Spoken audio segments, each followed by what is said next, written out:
Welcome to the revelation of the Spirit. Forgive us. The saint continually remembers mercy. Then comes one of the most humbling petitions, and forgive us our debts. Notice who Jesus teaches to say this. His disciples. The prayer does not allow the religious creature to graduate beyond the remembrance of mercy. Every time the saint prays, "Forgive us," he remembers, "I stand here by mercy." John declares, "If we say that we have no sin, we deceive ourselves, and the truth is not in us." 1 John 1:8. Therefore prayer continually strips the creature of self-righteousness. The saint cannot honestly pray, "Forgive me," and then rise believing himself inherently superior to everyone around him. Forgiveness reminds him of his nakedness before God. It reminds him, "I did not save myself, I did not cleanse myself, I did not purchase mercy. I live because God has been merciful unto me through Jesus Christ." Mercy produces humility. And when the creature remembers that he himself lives under mercy, something should happen to his treatment of other people. He becomes slower to condemn, slower to exalt himself, slower to destroy another for weakness, slower to imagine himself righteous by comparison. For how can the recipient of mercy become merciless? The man standing beneath grace should learn compassion. Thus the prayer does not merely ask God for forgiveness, it teaches the forgiven creature how to live. Paul writes, "Be ye kind one to another, tender-hearted, forgiving one another, even as God for Christ's sake hath forgiven you." Ephesians 4:32. The mercy received becomes mercy extended. As we forgive, mercy must pass through us. Jesus continues, "As we forgive our debtors." Now the prayer becomes even more searching. The creature asks for the very thing he is commanded to extend. "Forgive us as we forgive." Therefore I cannot comfortably cherish hatred while praying the Lord's Prayer. I cannot continually demand judgment for everyone else while asking mercy for myself. I cannot live beneath grace and deny grace to my brother. The prayer forces me to remember, the man who offended me is a creature in need of mercy, even as I am a creature in need of mercy. This does not make wickedness righteous. It does not require calling evil good, but it prevents the saint from enthroning himself as though he stands beyond the need for grace. Judge not, remember your own position. This gives greater meaning to Christ's warning, "Judge not, that ye be not judged." Matthew 7:1. The saint can discern righteousness from unrighteousness. He must do so, but he cannot assume the throne of God and condemn another creature while forgetting his own dependence upon mercy. The Lord's Prayer prevents this. Every prayer returns him to, "Forgive us," not, "Forgive them." Us, I remain among those needing mercy. Therefore I walk carefully, I walk humbly, I walk reverently. I seek, as Scripture teaches, "If it be possible, as much as lieth in you, live peaceably with all men." Romans 12:18. The prayer continually rebuilds the saint. Now we begin to see why Jesus' prayer is sufficient in its simplicity. Every phrase reconstructs the creature according to spiritual order. Our Father, I am not alone, I belong among brethren, and the gift of God produces humility and love. Who art in heaven, I have been called from worldly government into a heavenly kingdom. Hallowed be thy name, God is holy, I approach in reverence. Thy kingdom come, I wait upon God and believe his word, rather than manufacturing his promise through flesh. Thy will be done, my will must surrender to his. Give us this day our daily bread. The spiritual creature depends continually upon the word that is spirit and life. Forgive us. I continually remember that I stand before God by mercy rather than my own righteousness. As we forgive, the mercy I receive must produce mercy toward others. Lead us not into temptation. I acknowledge that the flesh remains something against which I must watch. Deliver us from evil. I confess that my deliverance and strength come from God.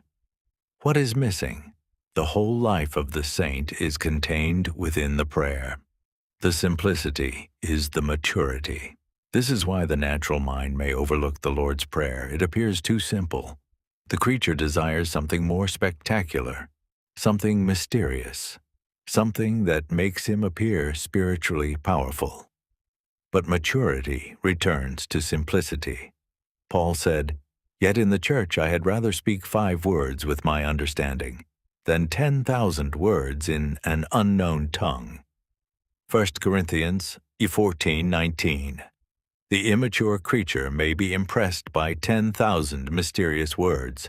The mature saint may understand the immeasurable revelation contained within 2, Our Father, for those 2 words already teach God, family, humility, communion, equality before grace, love of the brethren, dependence. And by the time the prayer is completed, the entire creature has been brought beneath the government of God. Therefore Jesus did not merely give the disciples words to repeat, he gave them the order of the kingdom. And each time the saint prays with understanding, the prayer reminds him who God is, who he is, where his citizenship lies, what sustains him, why he needs mercy, how he must treat his brethren, and from whom his deliverance comes. Prayer therefore continues the very work declared from Genesis. Let us make man in our image after our likeness. The Lord's Prayer is not the creature summoning God. It is the creature continually presenting himself beneath the truth of God so that his mind may be renewed, his flesh subdued, his heart humbled, his brethren loved, his soul fed, and the image of Christ formed within him. God is not summoned by men. We must speak plainly here. Who is God? Is he some earthly ruler waiting to be flattered? Is he hungry for the praises of men? Is he strengthened by our shouting? Is he persuaded by the length of our prayers? Can the creature summon the Creator by becoming sufficiently passionate? The very thought exposes the darkness of the natural mind. God created heaven and earth. What shall man supply unto him? Scripture asks, Who hath first given to him, and it shall be recompensed unto him again. Romans 11:35. And the psalmist declares, For every beast of the forest is mine, and the cattle upon 1,000 hills. Psalm 50:10. God is not impoverished. God is not lonely. God is not dependent upon our religious performance. We are dependent upon Him. Therefore, prayer cannot be understood as man's ability to command the attention of an otherwise inactive God. Prayer must begin with the creature understanding his own need. Jesus warned against religious prayer. Jesus spoke directly against prayer becoming religious theater. And when thou prayest, thou shalt not be as the hypocrites are, for they love to pray standing, that they may be seen of men. Matthew 6:5. Then he says, But when ye pray, use not vain repetitions as the heathen do, for they think that they shall be heard for their much speaking. Matthew 6:7. Notice the error. They think that they shall be heard for their much speaking. There is the carnal imagination, many words, repeated words, loud words, emotional words, lengthy words, but Jesus immediately removes the foundation for such thinking. For your Father knoweth what things ye have need of before ye ask Him. Matthew 6:8. If God already knows, prayer cannot exist for the purpose of informing God. And if God is sovereign, prayer cannot exist for the purpose of overpowering God with words. Something must therefore be happening principally within the creature who prays. And immediately after saying this, Jesus teaches, After this manner, therefore pray ye, Our Father. The publican understood prayer. Jesus gives us one of the purest demonstrations of prayer in the publican. Two men entered the temple. The Pharisee prayed, "God, I thank thee that I am not as other men are." Luke 18:11. Observe the religious creature. His prayer contains God, but his heart contains himself. He speaks to God while contemplating his own righteousness. He fasts, he gives, he observes. He compares himself with other men. Religion has become the mirror in which he admires himself. But the publican stands afar off. He will not so much as lift his eyes toward heaven. He smites his breast and says, "God be merciful to me, a sinner." Luke 18:13. There is prayer, no boasting, no performance, no lengthy speech, no declaration of spiritual greatness. Only the creature seeing himself beneath the holiness of God and crying for mercy. And Jesus says, "This man went down to his house justified rather than the other." Luke 18:14. The man with fewer words possessed the greater understanding. Cain and Abel, two approaches to God. This distinction appears from the beginning. Cain brought an offering. Abel brought an offering.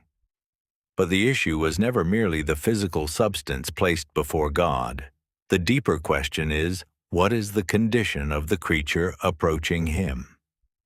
Cain becomes a picture of religion approaching God while self remains alive.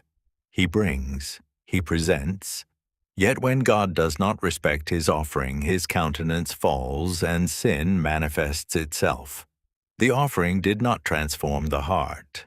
Abel, within this revelation, points toward another understanding, the recognition that approach unto God requires mercy and cannot rest upon the glory of the creature. Thus, religion asks, "What can I bring God?" Revelation asks, "How can this sinful creature stand before a holy God except by mercy?"